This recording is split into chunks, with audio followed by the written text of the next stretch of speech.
خبر غور کې یو ښځه او یو سړی پر مرمویو ویشتل شوي دي. نور حال را سره په ویډیو کې وګورئ او افغان ټوډې نیوز چینل در سره سبسکرایب کړئ. په سلامونو مو هرکلی کوم. غور تیوري ولسوالۍ کې ځایي سرچینې وایي چې پرون شپه ځایي نظامیانو ته د منصوبو کسانو لخوا یوه ښځه او یو سړی د نامشروع اړیکو په تور پر ډزو ویشتل شوي دي.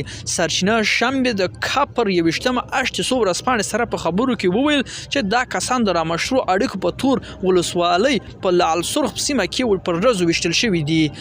د غور امنیتي قوماندان هم د یوې پاڼې په خبرو دا نامشروع اړیکو په تور د یوې ښځې او یوې سړي وژلو کېدو خبر ورکوي.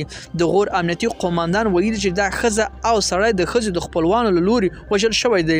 ویټپاڼه کې راغلي چې تورن ځایي نظامیانو له لوري نیول شوی او څېړنې ترې روانې دي. ملګرو دا زموږ چمتو شوی ویډیو که ستاسو ویډیو په اړه کم نظر پیشنهاد لرئ موږ سره په کومنټونو کې شریکولی شئ او د لا ښکلو ویډیوګانو لپاره له موږ سره پاتې شئ. تر بیا ښې چارې.